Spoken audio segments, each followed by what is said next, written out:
तो बच्चों, हमारी आज की कहानी का शीर्षक है सबसे बड़ा खजाना।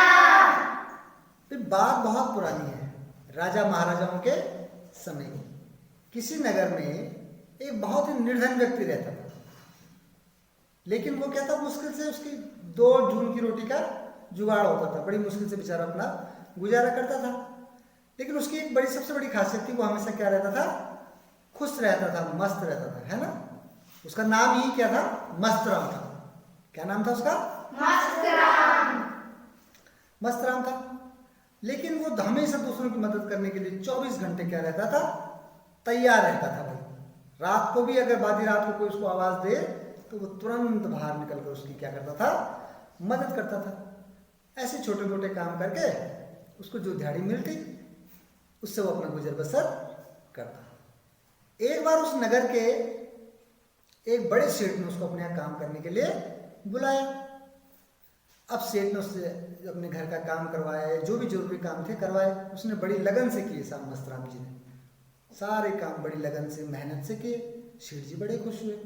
सेठ जी ने मस्तराम को बुलाया कि बोलो भाई मस्तराम जी, मैं आपके लिए क्या करूं। तो मस्तराम जी ने मजाक में बोला कि सेठ जी, आप जो मेरे लिए करेंगे, क्या करेंगे कि आपने जो पोशाक पहन रखी बड़ी सुंदर है, आप एक ऐसी सुंदर पोशाक मेरे लिए भी बनवा दो। अब उसने सोचा मैं मजाक कर रहा हूँ, सेठ जी क्या मेरे लिए मजाक बनवा करेंगे, वो क्या पोशाक बनवाएंगे मेरे लिए, वो तो मुझे मजदूरी देंगे और भेज देंगे।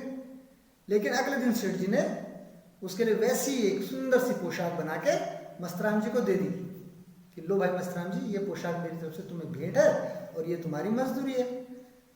मस्तराम जी भी क्या हुए, बड़े खुश हुए। उन्होंने वो पोशाक पहनी जो सेठ जी ने दी थी, है ना। अब कई दिन तक उसने सेठ जी के घर में काम किया था, तो उसने देख लिया सेठ जी कैसे बात करते हैं, कैसे रौब से चलते हैं पोशाक पहन के। तो उसने वो पोशाक पहनी और निकला साहब बाजार की तरफ, बिल्कुल सेठ जी की तरह, जैसे सेठ जी चलते थे रौबदार अंदाज में, है। जा रहे थे वो बाजार में। अब बाजार में तो सारे लोग उसको पहचानते थे ना कि ये मस्तराम है, इसके बाद पोशाक कहाँ से आई, है ना। तो किसी ने उससे कोई सवाल नहीं किया। लेकिन तभी काफी आगे चला बाजार में, तो उसे एक किसान मिला। वो किसान जो है उस बाजार में, उस नगर में नया नया था। अब किसान को बड़ा आश्चर्य हुआ, बड़ी सुंदर पोशाक पहन रखी भाई इस आदमी ने। वो किसान जो है मस्तराम जी के पास गया और बोला, भाई सेठ जी, आपने बड़ी सुंदर पोशाक पहन रखी है, आप तो मुझे बहुत बड़े क्या लग रहे हैं, सेठ लग रहे हैं। ठीक। अब मस्तराम ने भी उसी मस्ती के अंदाज में कहा, हाँ जी हाँ, सेठ साहब मेरे सामने क्या है ना। ये इस नगर के सेठ तो मेरे सामने कुछ भी नहीं है। मेरे पास तो इस देश के जो राजा हैं उनसे भी बड़ा क्या है, खजाना है, और मैंने उसको छुपा रखा। अब किसान को साहब बड़ा वो हुआ, आश्चर्य हुआ। उसने कहा, जरूर यार, इस देश के राजा से भी बड़ा खजाना जो है इस मस्तराम के पास है, इस सेठ के पास है। मस्तराम नाम तो उसको पता नहीं था ना, इस सेठ के पास है, तो उसको सेठ समझ रहे थे।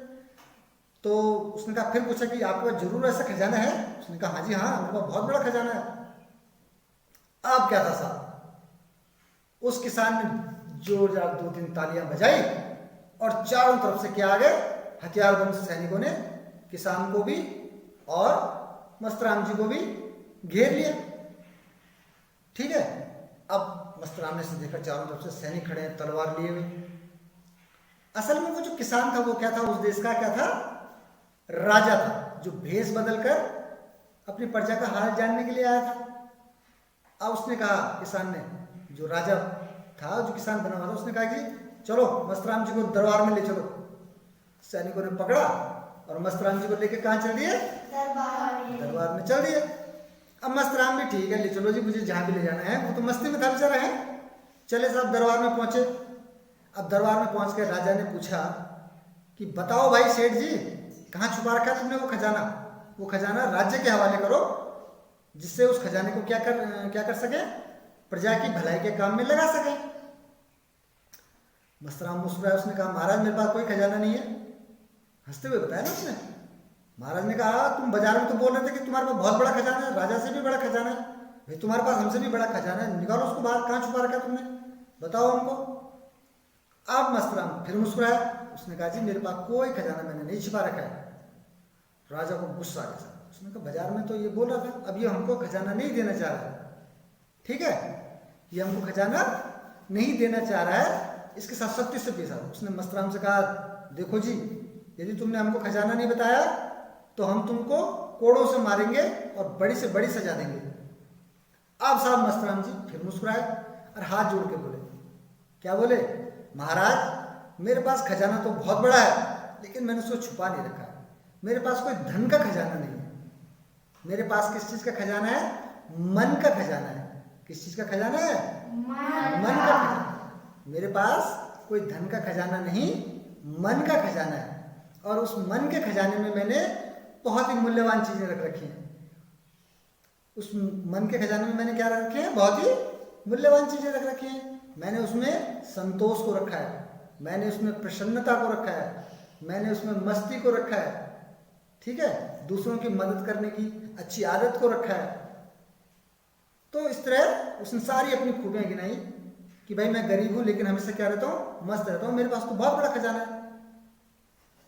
ऐसा खजाना ना तो आपके पास है और ना उस नगर के सेठ के पास था, इसीलिए मैं हमेशा क्या रहता हूं, प्रसन्न रहता हूं और अपने को राजा महाराजाओं सेठों से भी बड़ा समझता हूं। राजा जी बड़े प्रसन्न हुए साहब उसकी बात सुनकर। उसने कहा वास्तव में आप सही बोल रहे हैं, सबसे बड़ा खजाना आप ही के पास है। सबसे बड़ा खजाना धन का नहीं, मन का होता है। और मन का खजाना कब बड़ा होता है भाई, जब हम उसके अंदर अच्छी अच्छी आदतों को रखेंगे, ठीक है, दूसरों की मदद करने की आदत हो, प्रेम करने की आदत हो, हमेशा सच बोलने की आदत हो, हमेशा एक दूसरे की भलाई करने की आदत हो, तब हमारा खजाना सबसे बड़ा होता है। ठीक, धन्यवाद।